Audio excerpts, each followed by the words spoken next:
I, 31 male, was planning my wedding a year ago. Today, I'm sitting in a new apartment with a beer and the satisfaction of watching someone's web of lies collapse in real time. Met Cassie at a friend's housewarming party 2 years ago. She was everything I thought I wanted: beautiful, charming, always the center of attention. Looking back, I should have noticed the red flags. The way she'd casually mention her backup plans if things didn't work out. How she kept tabs on her ex's financial situations. But love makes you stupid, right? We moved in together after 8 months. Split everything 50-50, though I was making significantly more as a software engineer. She worked part-time at a boutique while building her lifestyle brand on Instagram. Whatever. I was happy. Then came the pregnancy announcement. She told me over dinner at this fancy restaurant. Tears, the whole production. I was shocked but excited. We talked about kids eventually, just not this soon. I proposed on the spot because it felt like the right thing to do. She said yes. Posted about it before we even left the restaurant. The wedding planning started immediately. Her family went into overdrive. Venue deposits, dress shopping, the works. But something felt off. She was weirdly secretive about doctor's appointments. Always had excuses why I couldn't come. It's just routine stuff, babe. You'd be bored. Here's where it gets interesting. Her sister Megan stayed with us for a week while apartment hunting. One morning, Cassie thought I'd left for work, but I'd forgotten my laptop. I came back to grab it and heard them talking in the kitchen. I can't believe you're actually pulling this off, Megan said. Cassie laughed. It's not that hard. He's so trusting. Besides, even if he finds out after we're married, what's he gonna do? Divorce is expensive. But what about when the baby comes out looking nothing like him? That's months away. I'll figure it out. Maybe I'll have a miscarriage after the wedding. Tragic, but these things happen. Whose is it really? Remember Derek? From a gym? Yeah, but he's broke as fuck.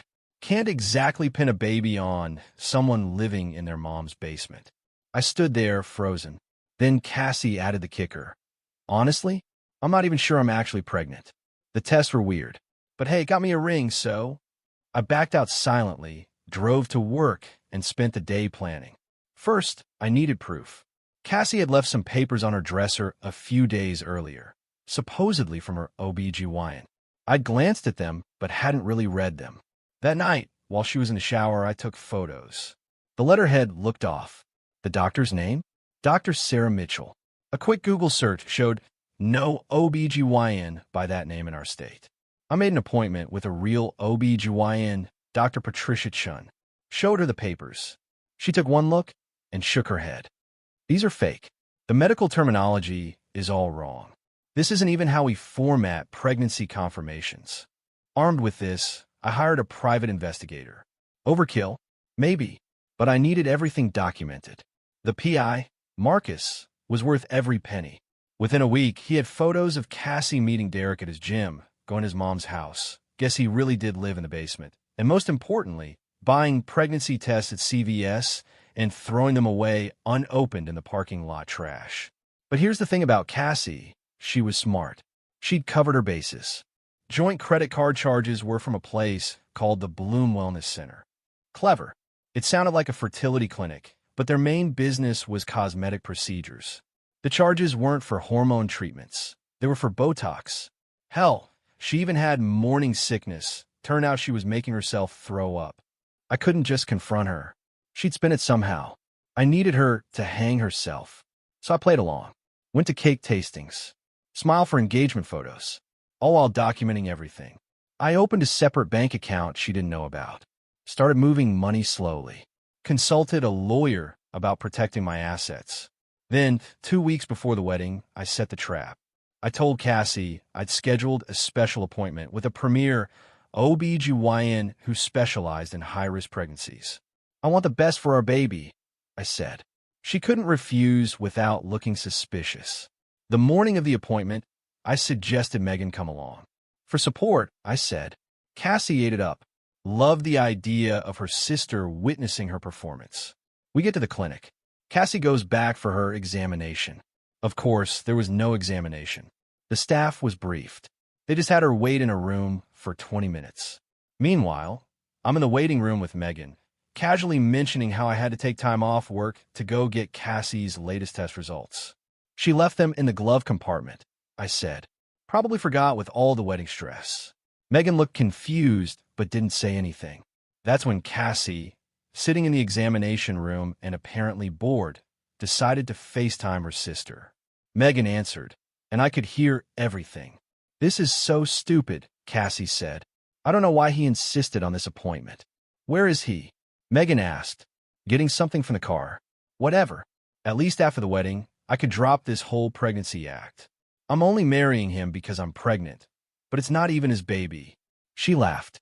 "Well, that's what he thinks anyway." "Cass." Megan's voice was warning. "What?" "He can't hear me. He's outside." "God," Derek texted earlier. "He wants to meet up next week. Maybe I'll tell Jason I'm having pregnancy cravings and need alone time." That's when I walked back in. I'll never forget the look on Megan's face. Pure horror. She tried to signal Cassie, but it was too late. I set down a folder on the table. "The real test results are in," I said calmly. "You're not pregnant at all." The FaceTime call was still active. Cassie's face went white on the screen. "What are you talking about?" she stammered. I opened the folder. PI photos. The fake medical documents with Dr. Chin's expert opinion attached. Bank statements showing the wellness center charges were for Botox. "Megan," I said, turning to her sister, "did you know she's been faking this entire pregnancy?" Megan's jaw dropped. She looked between me and the phone screen. "Cassie, what the fuck?" Cassie tried to recover. "This is insane. Jason, baby, I don't know what you think you found, but the wedding's off," I said. "You have 30 days to move out. My lawyer told me that's the first step in the formal eviction process." She started crying. Real tears this time. "You can't do this. Everything's already paid for. What will people think?" "That's your problem." The nurse knocked and entered. "Ma'am, we're ready for you now." Cassie looked panicked. I'm not feeling well. I need to go." "But you were just saying you felt fine," I said. "Don't you want to make sure our baby is healthy?" She grabbed her purse and practically ran out. Megan sat there stunned. "I'm sorry," Megan said finally. "I knew she was opportunistic, but I didn't know about this." I believed her. Megan had always been the decent one in that family. The fallout was immediate. Cassie called me 47 times that day. Texts ranged from apologetic to threatening. Her mom called, screaming about wedding deposits. Her dad threatened to sue me for emotional damages. I forwarded everything to my lawyer. Update 1. It's been a couple of months since the clinic incident. Thought Cassie would go quietly. I was wrong. First, she refused to move out. Started posting on social media about her miscarriage and how I'd abandoned her in her time of grief. The sympathy poured in. Her followers sent her money for self-care. She tagged me in posts about toxic masculinity and men who abandon women after pregnancy loss. My phone blew up. Friends, coworkers, even my mom called asking how I could be so heartless. Cassie had crafted the perfect victim narrative. I couldn't post the evidence online without looking like the asshole who kicked a grieving woman while she was down. So I had to be strategic. Remember Derek? The actual baby daddy who didn't exist because there was no baby? I reached out to him. Turns out, Cassie had been telling him a different story. She'd said she was leaving her abusive boyfriend and that they'd be together soon. He'd been sending her money for escape funds. Derek was pissed when I showed him the evidence. Really pissed. He commented on one of her Instagram posts. "Funny how you had a miscarriage when you told me last week you weren't even pregnant. Also, I want my $3,000 back." The comments section exploded. Cassie deleted it within minutes, but screenshots were already circulating. She came home that night in a rage. "You turned Derek against me?" "I just told him the truth," I said. "Something you seem to struggle with." She threw glass at me. Missed, but I got on video. "Get out," I said. "Now. Make me." So I did. Called the police. Showed them the video of her throwing the glass. They asked her to leave for the night to cool off. She went to Megan's. The next morning, I filed for a restraining order. The glass-throwing video helped. It was granted temporarily, pending a hearing. But Cassie wasn't done. She showed up at my work. Security had to escort her out. She keyed my car in the parking lot. Got caught on camera doing it. Each incident just added to my case. Then she made her biggest mistake. She created a fake email account and sent messages to my company's HR department. Claimed I was harassing her, that I'd stolen money from her, that I was unstable. Even included some badly photoshopped evidence. IT confirmed the source of the email was her home IP address by the end of the day. They had logs for everything. My company's legal team got involved. Turns out, defamation that affects someone's employment is a serious issue. They sent her a cease and desist. Her lawyer, Daddy's golf buddy call mine, tried to negotiate, said Cassie was going through a difficult time and made some poor choices. My lawyer's response? She has 72 hours to vacate the premises, or we proceed with criminal charges for harassment, defamation, and fraud. She moved out in 48, but not before one final act of petty revenge. She posted our entire relationship history on Facebook. Every fight, every intimate detail, every vulnerability I'd shared. Tagged my family, my ex-girlfriends, my boss. Since Jason wants to air our dirty laundry, she wrote, here's his. Included in her post? A claim that I'd been physically abusive, that the glass throwing was self-defense, that I'd isolated her from friends and family. The post got over 500 shares before Facebook took it down for violating community standards. But the damage was done. I started getting death threats. Someone spray-painted abuser on my apartment door. I had to move, take time off work. My mental health tanked. That's when Megan reached out. I have something you need to see, she said. Update 2. Met Megan at a coffee shop downtown. She looked exhausted. I can't watch her do this to you, she said, sliding her phone across the table. Look at her messages. It was a group chat between Cassie and her friends. The messages went back months. Before the pregnancy announcement. Before Derek. Before everything. Cassie, Plan B is in motion. Jason's getting comfortable. Friend 1. Still can't believe you're playing the long game like this. Cassie, it's not that hard. Men are simple. Show them some tears, some vulnerability. They eat it up. Friend 2. But what if he wants a prenup? Cassie, that's what the pregnancy is for, winking face. I scrolled further.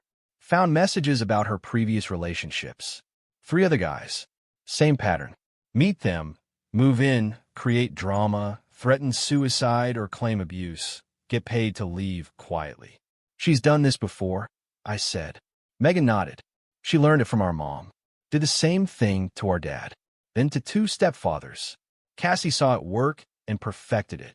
Why are you showing me this? Because she's my sister and I love her, but she needs to be stopped. She's already targeting the next guy. Some investment banker she met at a charity event. Megan had screenshots of everything. Years of evidence. She'd been documenting Cassie's behavior, hoping she'd change. Will you testify? I asked. If it comes to that. The legal gears grind slowly, but they do grind.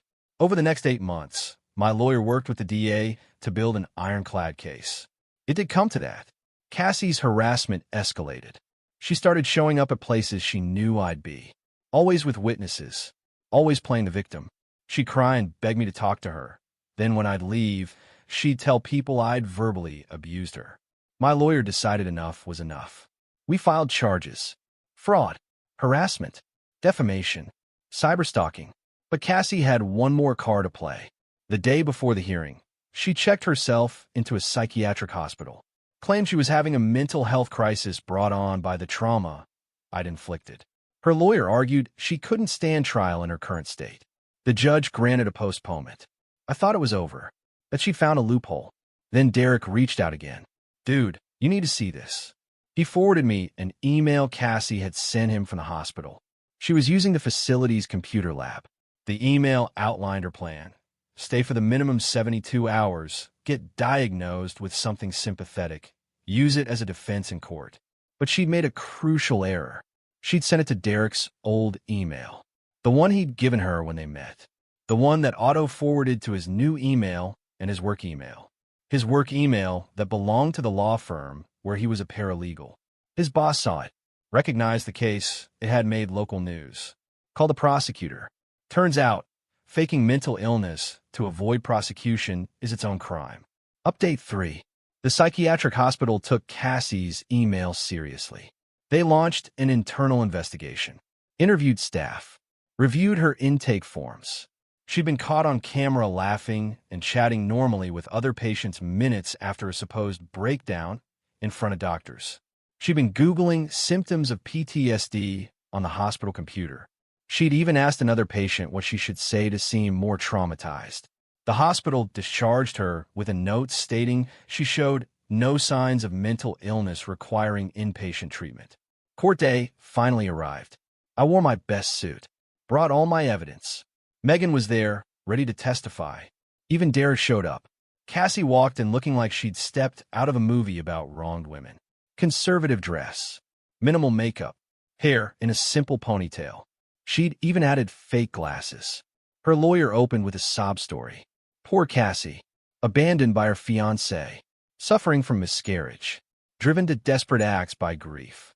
Then our side presented the fake pregnancy documents, the PI photos, the emails, the group chat messages Megan had provided, Derek's testimony about the money she'd taken from him, the hospital's report. But the real kicker? My lawyer had found Cassie's other victims. Ryan from Columbus. She faked a pregnancy with him, too. He'd paid her $15,000 to leave quietly. Marcus from Detroit. She claimed he was abusive. He'd lost his job and spent $30,000 in legal fees before she dropped the accusations in exchange for $20,000. Tyler from Indianapolis. She'd threatened to kill herself if he left her. He'd paid for 6 months of therapy before discovering she was pocketing the money. All three testified via video link. Cassie's lawyer tried to object, called it character assassination. The judge overruled. Pattern of behavior was relevant. Then came Cassie's turn to testify. She cried, sobbed about how I'd manipulated her, how the pregnancy was real, but I'd forced her to fake documents because I didn't believe her, how the stress had caused her miscarriage. The prosecutor asked one simple question. If you were pregnant, which OBGYN did you see? She named Dr. Mitchell, the fake doctor from the forged documents. Can you provide their contact information? I don't remember. You don't remember your OBGYN's information, despite having multiple appointments. She fell apart, changed her story 3 times in 5 minutes. Finally admitted there was no Dr. Mitchell, but insisted she'd been pregnant. By whom? The prosecutor asked. Jason, she screamed. We have testimony from Derek Williams stating you told him he was the father. I was confused. Confused about who the father of your child was? She stopped talking, asked for a break, was denied. The verdict came back in 2 hours. Guilty of fraud, guilty of harassment, guilty of criminal impersonation, guilty of filing a false police report. Forgot to mention, she'd filed one claiming I'd hit her. Sentencing was complicated. The judge considered her pattern of behavior, the multiple victims, the lack of remorse, but also her age, 29, and lack of prior felony convictions. 18 months probation, 200 hours of community service, $10,000 in restitution to me, $3,000 to Derek, mandatory therapy, a permanent restraining order, and the big one. The judge added a unique gut punch of a condition to her probation. She is legally required to disclose the fraud conviction in writing to any person with whom she intends to cohabitate or merge finances. A Cassie clause, my lawyer called it. Her family exploded. Her mom screamed that I'd ruined her daughter's life. Her dad threatened to sue again, but Megan just looked relieved. Cassie tried to spin it on social media, called it a miscarriage of justice, her words. But the court documents were public. The truth was out. Last I heard, she'd moved back in with her parents. The investment banker had Googled her, found the news articles, and run. Final update.